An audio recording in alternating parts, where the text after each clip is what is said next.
आपापसातील मतभेद विसरून केवळ सर्वांच्या भल्यासाठी आणि आसक्ती आणि फलाशा सोडून केलेलं कर्म म्हणजेच यज्ञकर्म.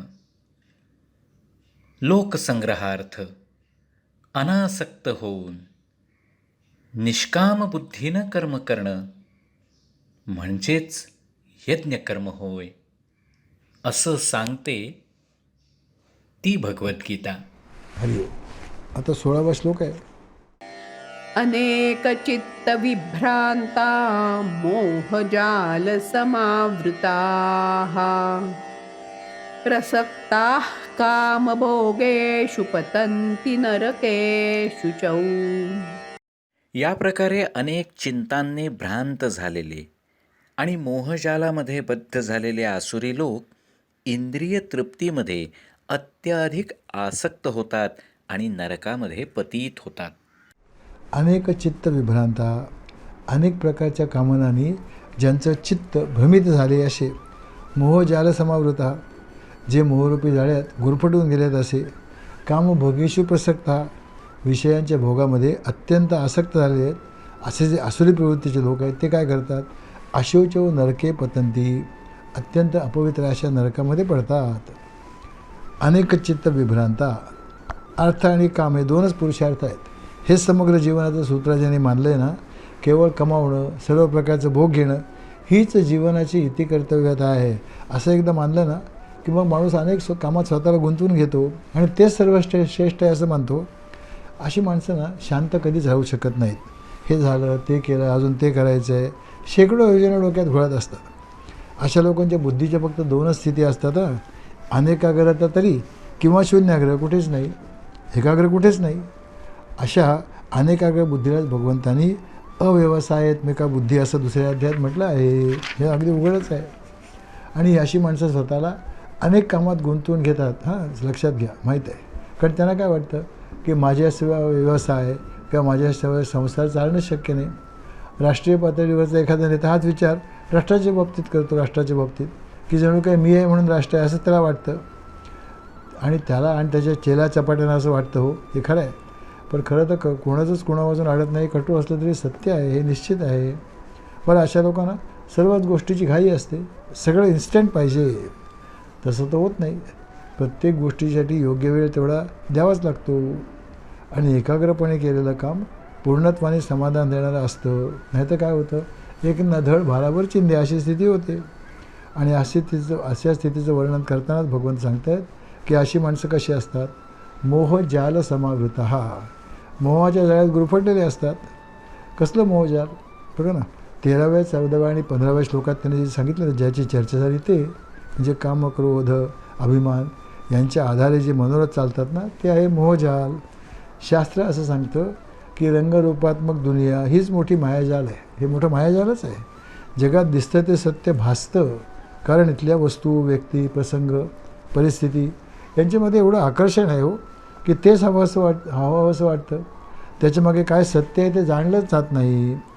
तसं पहा ना, खऱ्या मोत्यापेक्षा कल्चर्ड मोती जास्त आकर्षक भासतात की नाही? खोट्या सोन्याचे दागिने खऱ्या सोन्यापेक्षाही कधी कधी चकचकीत दिसतात. आणि म्हणून त्या बाहेरच्या रंगाला माणूस भुलतो आणि या सर्व रंगरूपांच्या मागे असणाऱ्या सत्य तत्वाला विसरतो. हेच मायाजाल आहे, हो.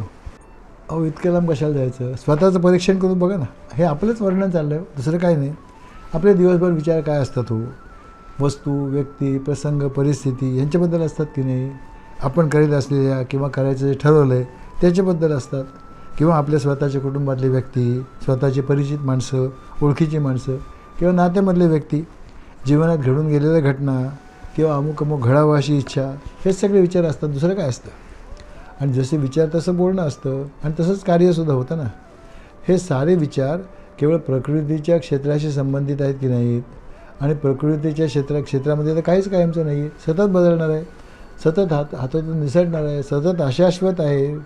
मग अशा अशाश्वत वस्तूंच्या मागे चिंतनातून शाश्वत समाधान, सुख, शांती कसं प्राप्त होणार? शाश्वत सुख आणि समाधान प्राप्त होईल फक्त शाश्वत वस्तूचं चिंतन केलं तर. फक्त परमात्मा शाश्वत आहे. म्हणून जगाबद्दल आपण कितीही विचार केला ना तरी शांती मिळत नाही. आणि परमेश्वराबद्दल थोडा जरी विचार केला तरी शांती, समाधान, आनंद नक्की मिळतो. आता पुढे भगवंत सांगतायत की अशी माणसं कशी असतात? प्रसक्त कामभोगेषु. काम आणि भोग यांच्यामध्ये प्रसक्त असतात. प्रसक्त म्हणजे काय हो? प्रकर्षेण आसक्त, पूर्णपणे आसक्त, सतत तेच विचार, केवळ अर्थ आणि काम यांचेच विचार, सुख प्राप्त करणं, भोग घेणं, परत सुख मिळवणं. आणि मंडळी, अर्थ आणि काम या दोन गोष्टींचा विचार सातत्याने केला ना तर मनुष्य काय किंवा राष्ट्र काय, धनवान आणि सामर्थ्यवान होतं. आज जगातली सामर्थ्यवान राष्ट्र तशीच आहेत बघा. पण तेच सुख आहे असं मानलं ना तर सुखोपभोग आणि मनोरंजन यांच्याबद्दलच्या कल्पना अगदी हीन पातळीवर कधी कधी उतरतात ना. आज जे जगात दिसतं की नाही आपल्याला की सुखोपभोगासाठी आपल्या सख्ख्या मुलीचाही भोग घ्यायला बाप तयार होतो, किंवा एखादा माणूस आपली बंदूक उचलतो आणि शाळेत जाऊन 5-50 मुलांना ठार मारतो. कशाचं द्योतक आहे होय? हा जीवन पद्धतीचं परिपाक आहे, दुसरं काय. अहो, दारूची धुंदी येण्यासाठी आणि टिकवण्यासाठी तिचं सेवन अधिकाधिक प्रमाणात करावं लागतं असं म्हणतात. तसंच सुखासाठी आणि मनोरंजनासाठी सुद्धा वासनांची आणि व्यसनांची तीव्रता वाढवावी लागते. आता असं जीवन म्हणजे नरक नाही तर काय हो, दुसरं काय. हा जिवंतपणे लाभलेला नरकच आहे ना. भगवंत इतिहास सांगतात की वासनापूर्ती आणि भोग यांच्यामध्ये लडबडलेली जी माणसं असतात ना त्यांची मृत्यूनंतरची काय गती होते? पतंती नरके शुचौ. ते अगदी अपवित्र अशा नरकात जातात.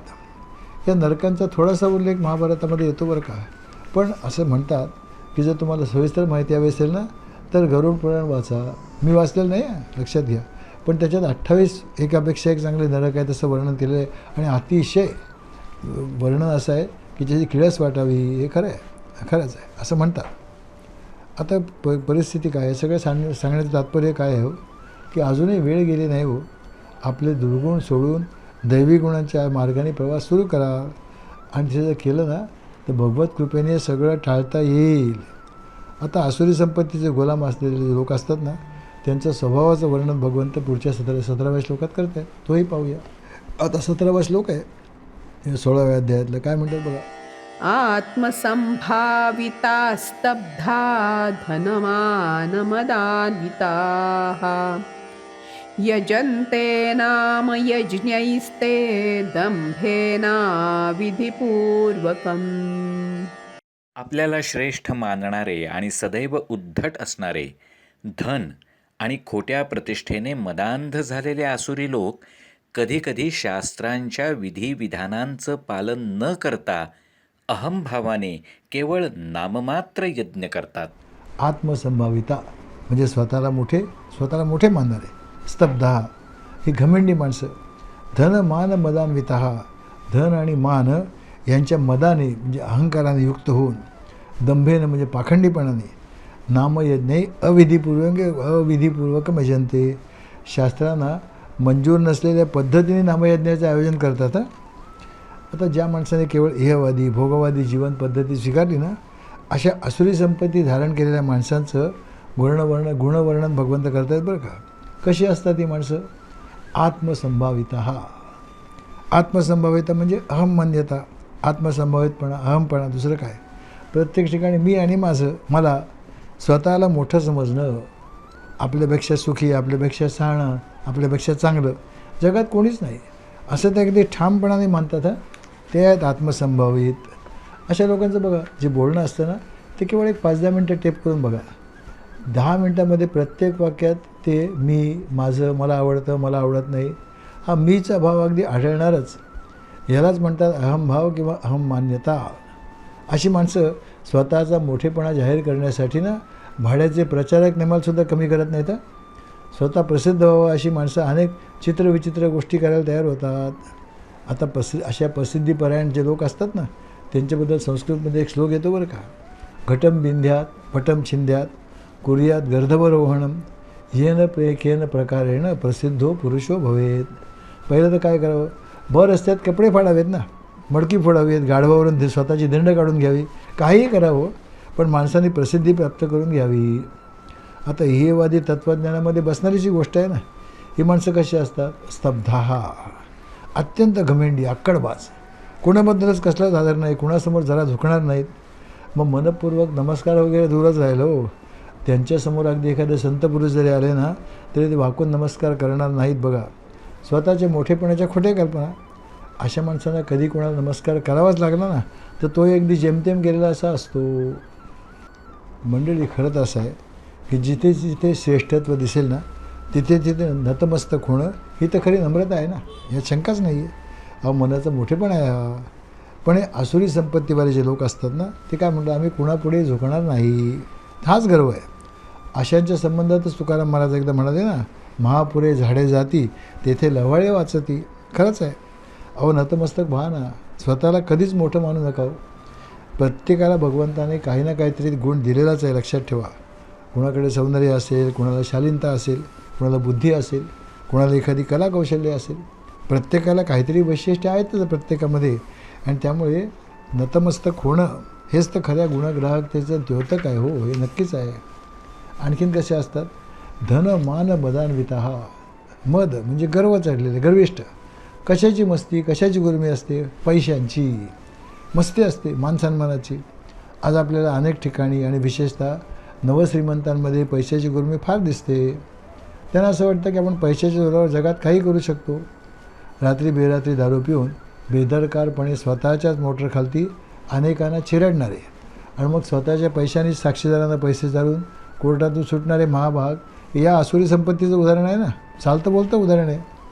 मंडळी, एक वेळ लक्षात घ्या, तुम्ही या दुनियेच्या न्यायव्यवस्थेला फसवू शकाल, पण कर्माचा सिद्धांत सांगतो की तो आपला कर्मफळ आपली कामं करतच असतात.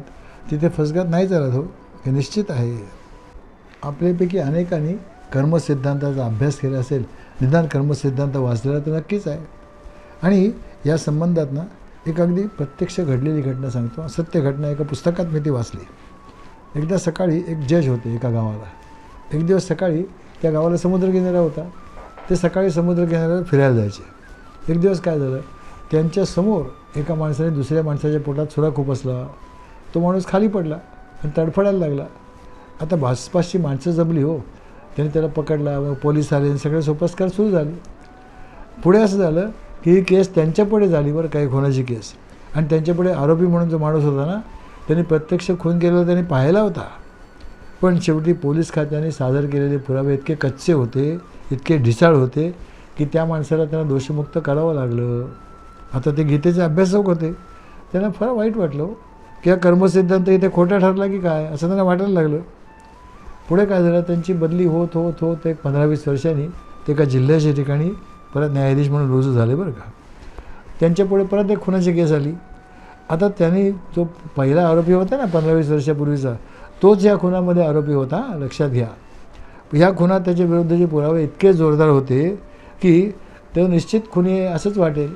आणि तो असं ओरडून सांगत होता की हा खून मी केलेला नाही. आणि न्यायाधीशांना पण वाटत होता ना नक्की की कोणाला तरी वाचवण्यासाठी ह्याला नाहक गुंतवण्यात आलेलं आहे असताना वाटत होतं. पण शेवटी काय असतं, सगळे पुरावे त्याच्या विरुद्ध होते, त्यामुळे त्याला शिक्षा देणं भाग होतं. पण त्यांनी काय केलं, शिक्षा सुनावण्यापूर्वी त्याला त्यांच्या चेंबरमध्ये बोलावलं. ते म्हणाले, तुला काय म्हणायचं आहे? तो रडत रडत म्हणाला, महाराज मी खरंच खून केलं नाही हो, मला यात नाहक गुंतवलं गेलं आहे. आता त्याने काय त्या न्यायाधीशाने ओळखलं नाही हो, पण न्यायाधीशाने तर ओळखलं होतं. मग न्यायाधीशाने काय केलं, त्याला 15-20 वर्षापूर्वीची आठवण दिली. आणि ते म्हणाले, आता मला खरं सांग, तो खून तू गेला होतास की नाही? ते म्हणाले, आता हे बघा, ह्या खुनासाठी मी फाशी जाणारच आहे, आता खोटं कशाला बोलू? तुम्ही म्हणता तो खरं आहे, मी तो खून केला होता आहे, खरं आहे. पण त्यावेळी मग तेव्हा तू कसा सुटलास? तेव्हा मी पैसेवाला होतो, मी त्या पैशाचं सगळं काय मॅनेज केलं आणि म्हणून सहज सुटलो. पण शेवटी काय असतं, आमच्या गुन्हेगारी क्षेत्रामध्ये ना अनेक शत्रू असतात. त्यामुळे शत्रूने माझा डाव बरोबर साधला आणि या खटल्यात मला गुंतवलं. आणि आता माझ्याकडे पैसे नाही आहेत, सगळे पैसे माझे नाहीसे झाले व्यसनामध्ये वगैरे. त्यामुळे आता मी मॅनेज करू शकत नाही, म्हणून मी आता न केलेल्या खुनाबद्दल फाशी जाणार आहे. ते न्यायाधीश मनातले मला समजले हो की कर्माचा सिद्धांत खराच आहे. ही पापं तुमचा पाठलाग करतात आणि योग्य वेळ येताच नक्की गाठतात, त्यातून कोणीच सुटू शकत नाही.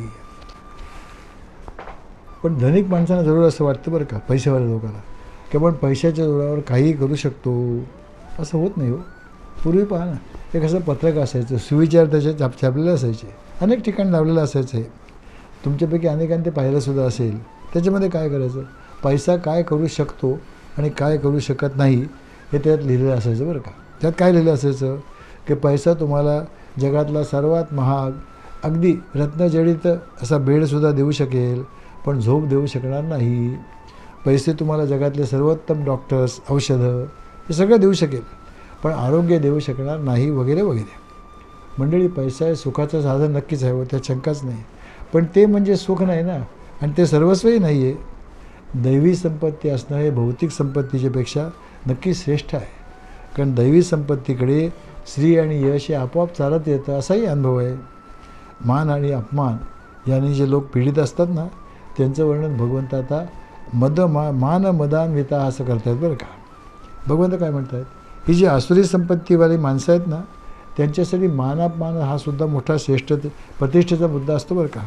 प्रत्येक ठिकाणी आपला मान राखला गेला पाहिजे, अट्टहास असतो अगदी. बरं, अशी प्रतिष्ठा केवळ श्रीमंत आणि सत्ताधारी व्यक्तींना असते असं नाही आहे. कधी कधी अगदी सामान्य गरीब माणसासुद्धा या दुर्गुणाचे बळी ठरतात आणि वर तत्वाचा मुलामा देतात बरं का.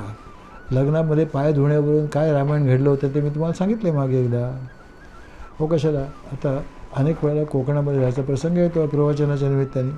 कोकणामध्ये काही वकील मला सांगतात बरं का की आमच्या भागात काय होतं की अनेक खटले चालू असतात. आता त्यांच्यापुढे अनेक खटले येतातच ना. एकाने मला सांगितलं की 2 भाऊ होते, त्यांच्या संपत्तीची वाटणी झाली, शेतांची वाटणी झाली, सगळं झालं, पण दोघांच्या मध्ये शेताचा जो बांध होता ना, त्या बांधावर एक आंब्याचं झाड होतं बरं का. आता ते आंब्याचं झाड कोणाचं, ह्याच्यावरून कोर्ट कचेऱ्या सुरू झाला, परत मान अपमान ना. आणि मग झालं, ते मोठ्या भावाचं म्हणणं काय, मी मोठा भाऊ आहे त्यामुळे ते झाड मला मिळालं पाहिजे. लहान भावाचं म्हणणं असं की मी जन्माला आलो तेव्हा वडिलांना झाड लावलं तेव्हा ते माझंच आहे. बरं, ह्या गोष्टीवर प्रतिष्ठेसाठी 20-20 वर्ष न्यायालयात खटले लढवतात. हो, हजारो रुपये खर्च करतात. झाडाची किंमत किती, 1000 किंवा 2000 रुपये. कोर्टाचा आणि वकिलांचा खर्च किती, हजारो रुपये. 3 पिढ्यांचं भांडण आणि पुन्हा प्रश्न तत्वाचा असा मुलामा दिला जातो. या मानापमानाच्या कल्पना असतात ना, माणसाला कसं भिकेल लावतात त्याचं तुम्हाला एक उदाहरण सांगतो बरं का. माझ्या व्यवसायाच्या कामानिमित्तानं पूर्वी मला अनेक ठिकाणी जावं लागायचं. एकदा असं औरंगाबादला गेलो होतो.